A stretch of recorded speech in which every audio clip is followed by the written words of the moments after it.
Ketika aku baru saja mengucapkan takbir di awal sholatku, malam itu tiba-tiba aku mendengar suara seseorang yang sangat jelas, seperti sedang berada di belakangku. Allahu Akbar, Allahu Akbar. Suara tersebut terdengar lirih. Mendengar hal itu, aku pun seketika terkejut bukan main.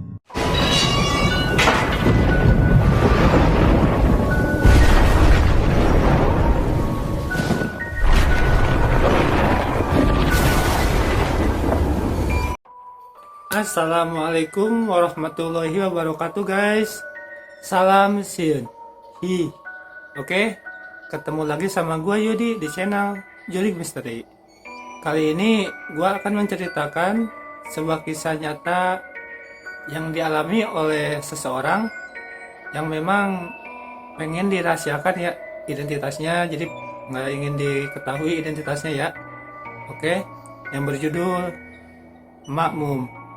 Oke, mungkin kalian pernah dengar cerita ini atau kalian pernah nonton ya di bioskop tahun kemarin. Memang cerita ini begitu viral ya di media sosial waktu itu. Oke, gua ingetin bagi kalian yang baru gabung dengan channel ini untuk mengklik subscribe, share, like, and comment ya, biar channel ini bermanfaat bagi kita semua dan gua bisa makin semangat untuk membuat video-video yang bermanfaat bagi kita ya. Oke, dan mudah-mudahan kalian dapat mengambil pelajaran dari kisah yang gua ceritain di sini ya. Oke, tanpa berlama-lama lagi kita langsung ke ceritanya. Jurik Misteri dimulai. Perkenalkan, namaku Lucy. Aku adalah istri dari sopir sebuah agen pengiriman lintas provinsi. Menjadi seorang istri sopir, tentu saja aku sering sekali tinggal di rumah sendiri, mengingat jarak tempuh yang harus dilalui suamiku ketika dia bekerja terkadang membutuhkan waktu berhari-hari. Namun, hal itu tidak pernah menjadi masalah bagiku, asalkan rezeki yang dia cari halal, tidak merugikan orang lain. Dan tanpa disangka-sangka, akhirnya cerita ini pun terjadi. Cerita ini berawal ketika aku menempati rumah kontrakanku yang baru. Rumah yang awalnya terlihat baik-baik saja, saat itu ternyata menyimpan sebuah misteri yang bisa membahayakan nyawa. Masih sangat jelas di kepalaku, malam itu adalah malam di mana pertama kali aku merasakan jika ada sesuatu yang salah dengan rumah yang kutempati tersebut. Seperti biasanya, malam itu aku hanya di rumah sendirian karena suamiku yang pergi kerja dan tidak pulang untuk beberapa hari ke depan. Hal itulah yang akhirnya membuat aku menutup pintu, tidak menerima tamu di atas jam 7, demi menjaga keamanan. Malam itu waktu menunjukkan pukul 9.30 malam. Aku yang sebelumnya duduk di depan televisi dengan tenang, saat itu dikagetkan dengan suara orang batuk dengan suara yang sangat kencang. Mendengar hal itu, tentu saja aku seketika terkejut mengingat aku malam itu hanya di rumah sendirian. Siapa itu? Teriakku sambil menoleh ke arah sumber suara yang kuduga berasal dari dapur rumah tersebut. Dan setelah kutoleh, anehnya aku tidak melihat siapapun. Dan tanpa pikir panjang, aku pun beranjak dari tempat dudukku dan berjalan pelan ke arah dapur untuk memastikan jika semuanya aman. Kok tadi ada suara orang batuk ya?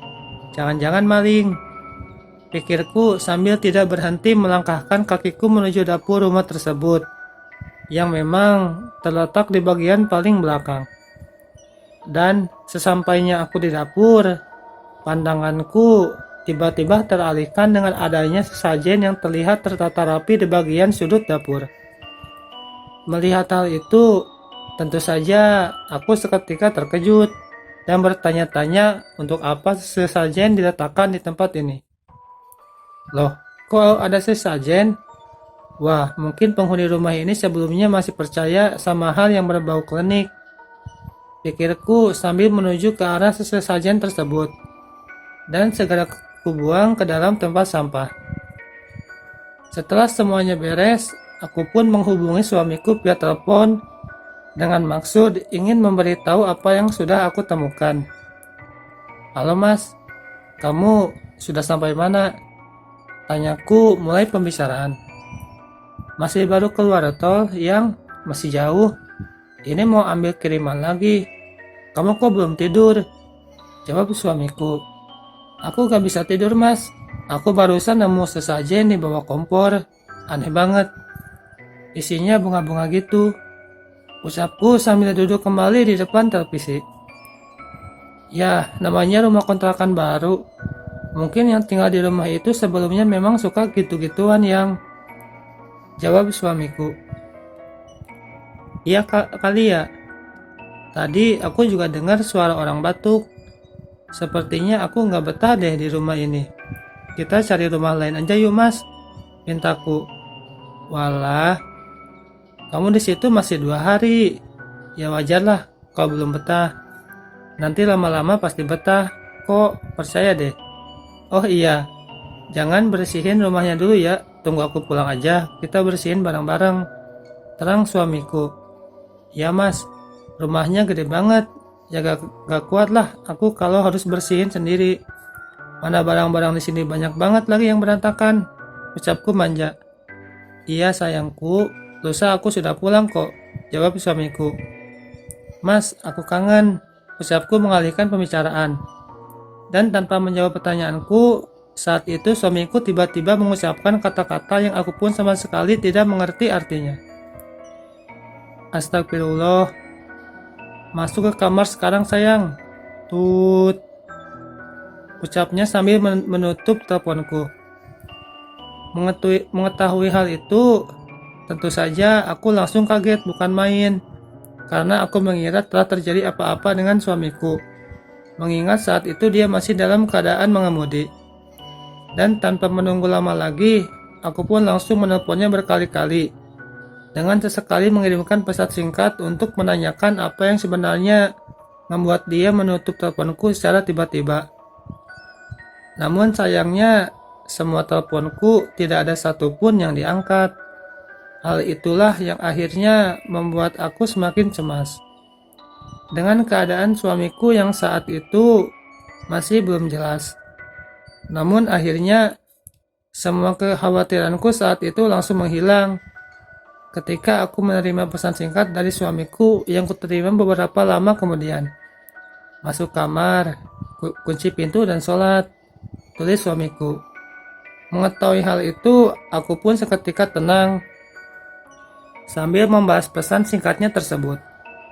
Iya, tapi kamu gak apa-apa kan? Kok teleponku kamu tutup tiba-tiba, balasku. Gak apa-apa, aku tadi kaget ada kucing melintas di depan kendaraanku. Tolong sekarang kamu sholat dan masuk kamar ya. Jangan lupa kunci pintu. Tulis suamiku berulang-ulang.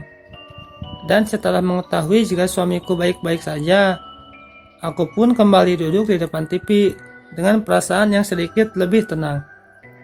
Namun sayangnya, belum lama aku duduk di depan TV, tiba-tiba aku mendengar suara langkah kaki yang sedang warawiri di sekitar rumahku.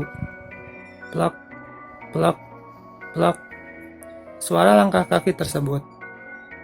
Mendengar hal itu, tentu saja aku seketika terkejut. Jantungku berdetak kencang. Dengan tubuhku yang saat itu mulai gemetar tidak karuan.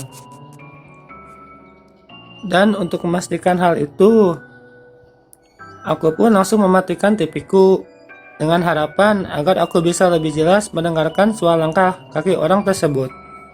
Dan benar, setelah ku dengar lebih dalam lagi, suara langkah kaki tersebut benar-benar terdengar mengelilingi seluruh bagian rumah ini, dengan langkah yang terdengar seperti orang yang sedang tergesa-gesa.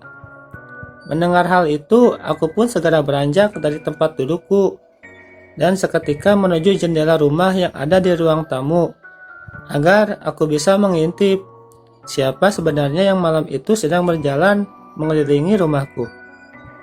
Dan setelah gorden kebuka perlahan, saat itu aku terkejut bukan main. Malam itu aku melihat di depan rumahku ada dua anak kecil yang telanjang dada sedang duduk di teras rumahku sambil terlihat diam seolah menunggu kedatangan seseorang. Mengetahui hal itu, tentu saja aku seketika bergegas membuka pintuku dengan maksud ingin menanyakan apa yang dilakukan anak-anak tersebut di depan rumahku malam-malam seperti ini.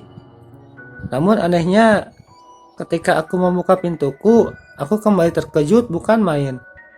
Karena saat itu aku tidak lagi melihat adanya anak kecil yang sebelumnya terlihat sedang duduk-duduk tersebut. Loh, kok hilang? Ucapku kaget. Mendengar hal itu, tentu saja tubuhku seketika gemetar. Karena aku mulai menyadari jika yang sudah kulihat barusan adalah setan.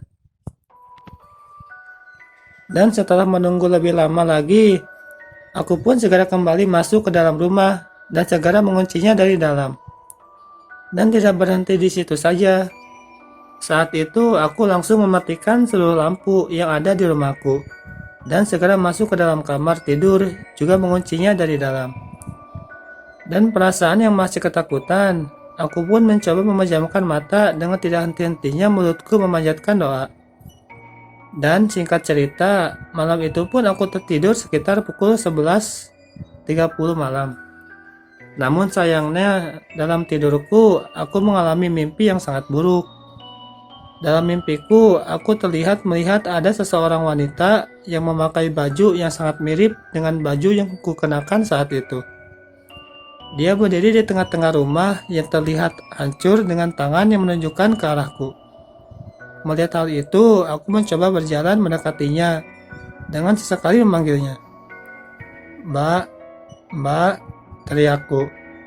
Namun anehnya, ketika aku sampai tepat di depannya, dia tiba-tiba mencekik leherku sambil tertawa terbahak-bahak.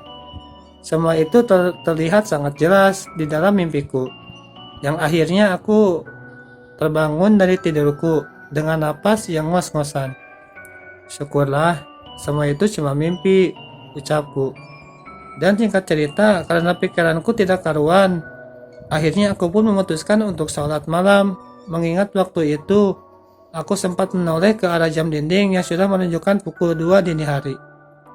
Setelah mengambil air wudhu dan mengenakan mukena, aku pun memulai sholatku, berharap pikiranku menjadi lebih tenang. Namun nyatanya, semua itu tidak seperti yang kubayangkan.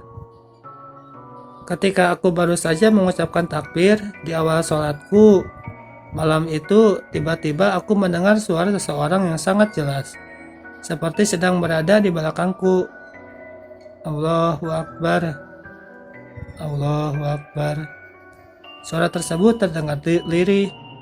Mendengar hal itu, aku pun seketika terkejut bukan main, dan langsung menoleh ke arah belakangku, karena waktu itu aku berpikir, jika ada orang lain selain aku yang ada di dalam kamarku.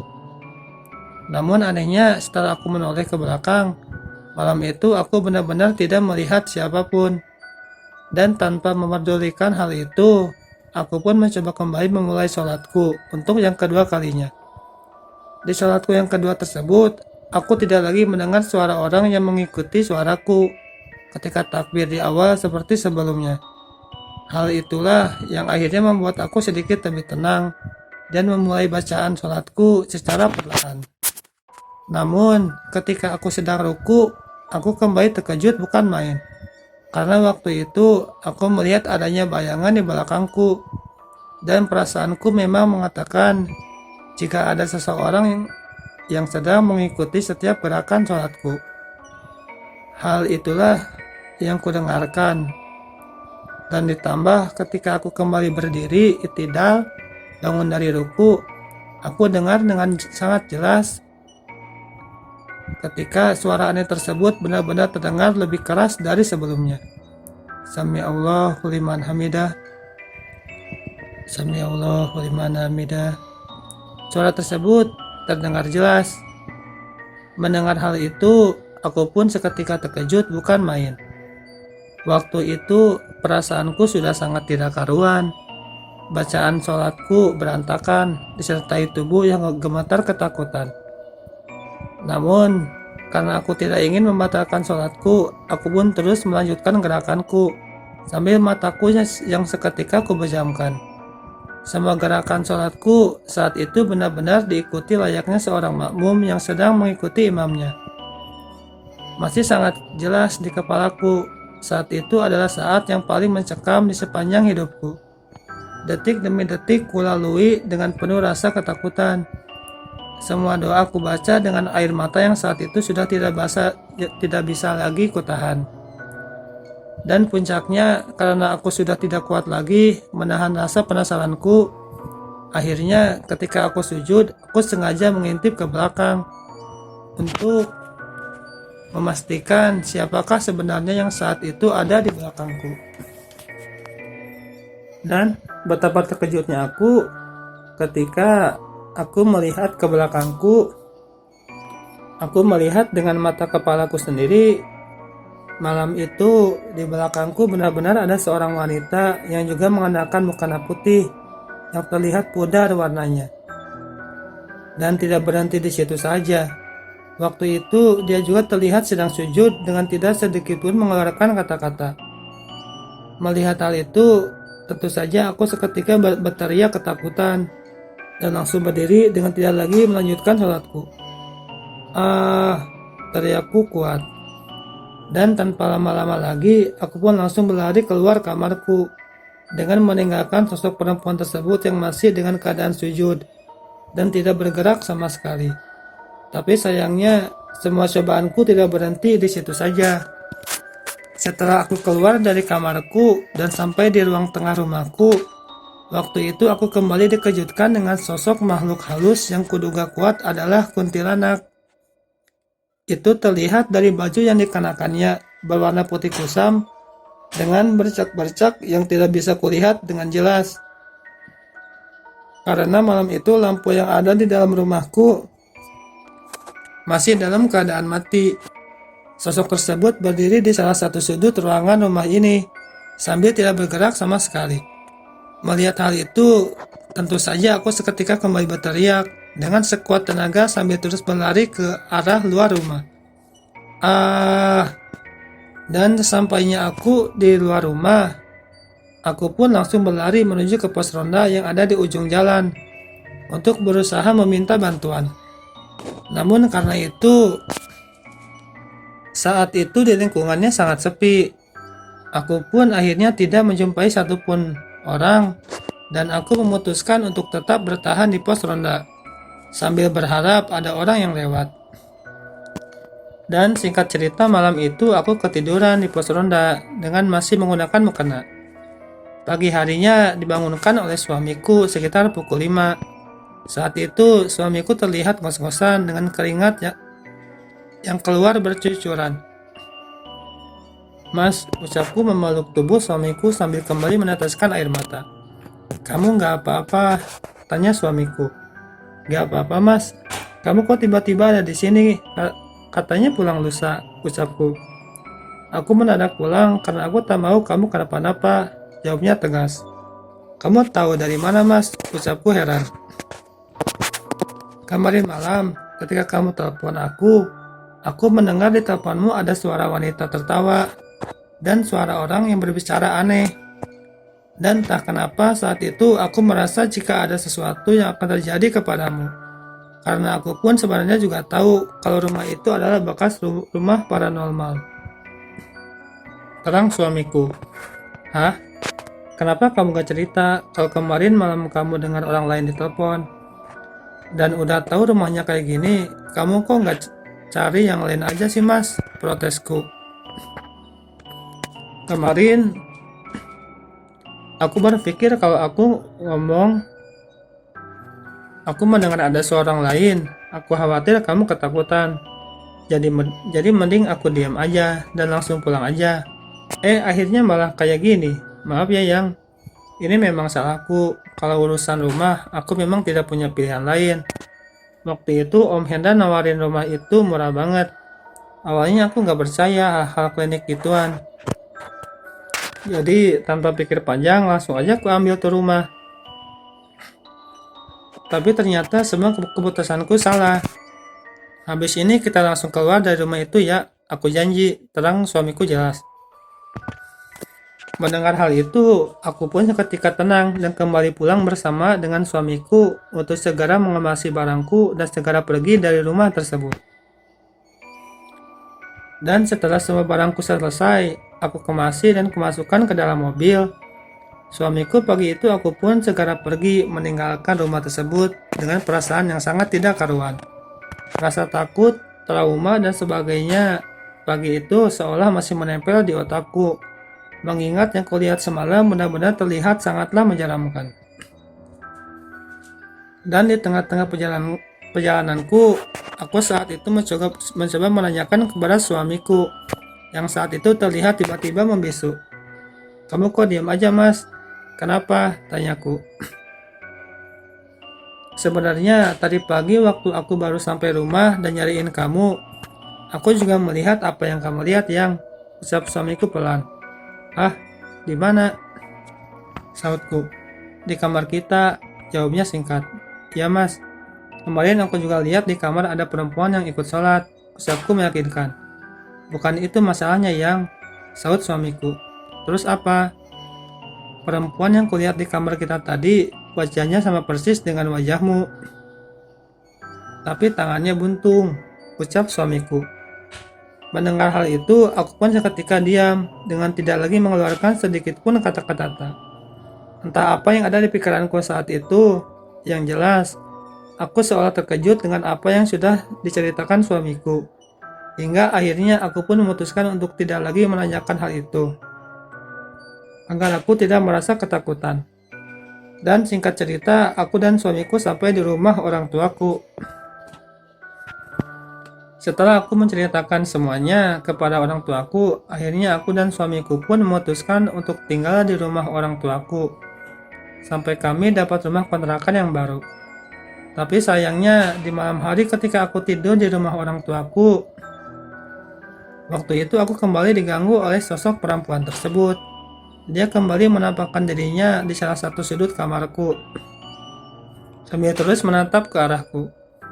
Mengetahui hal itu, tentu saja aku seketika kembali menjerit, hingga membangunkan suamiku yang saat itu masih tertidur lelap.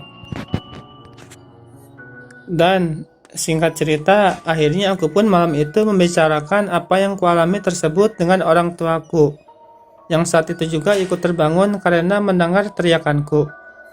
Dan setelah semuanya kuceritakan dengan detail, akhirnya orang tuaku pun mengajakku untuk pergi ke rumah saudaraku untuk melihat kondisiku yang saat itu diduga sudah diikuti oleh makhluk tak kasat mata tersebut.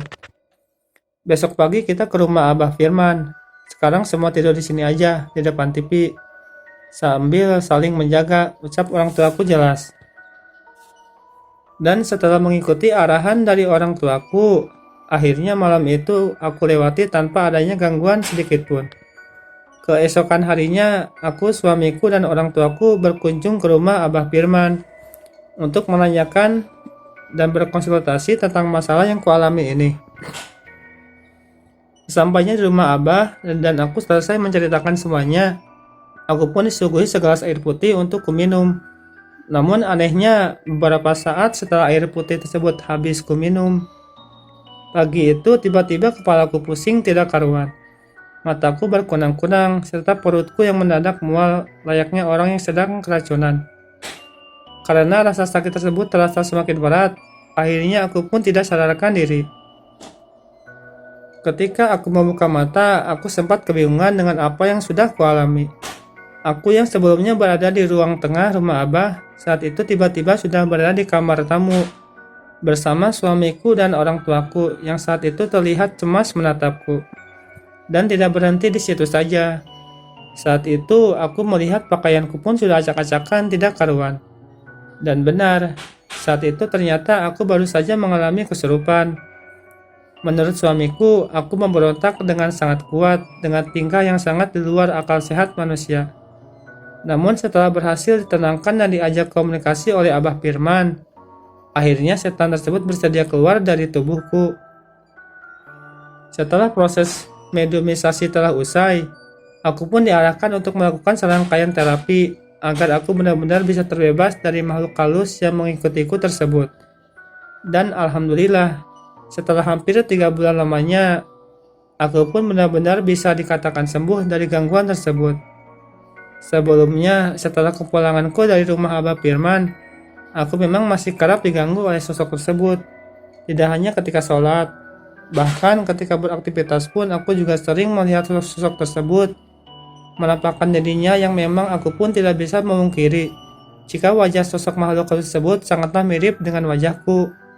Hal itu memang sebenarnya sudah dijelaskan oleh Abah Firman kepadaku tentang siapa dan kenapa sosok tersebut sangatlah mirip dengan wajahku.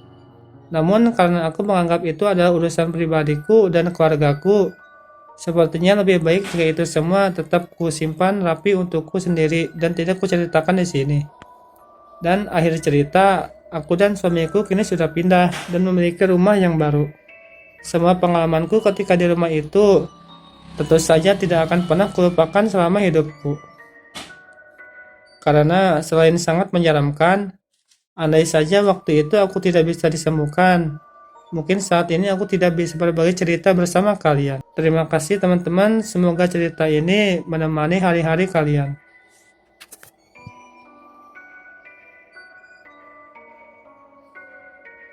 Gimana guys ceritanya? Serem kan? Creepy juga kan? Oke. Menurut gua yang paling serem itu pas dia lagi sholat ya. Ada yang ngikutin dia sholat di belakang. Serem banget. Oke. Gue ingetin bagi kalian yang baru gabung dengan channel ini untuk mengklik subscribe, share, like, and comment ya.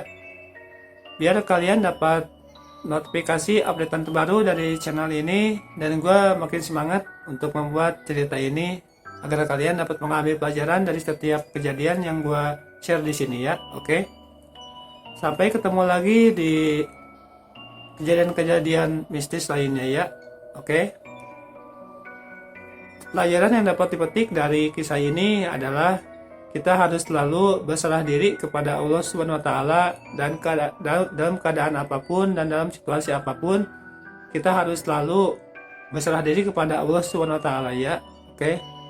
Jangan lupain sholat karena sholat itu tiang agamanya ya. Oke. Sampai ketemu lagi dan Jurik Misteri berakhir.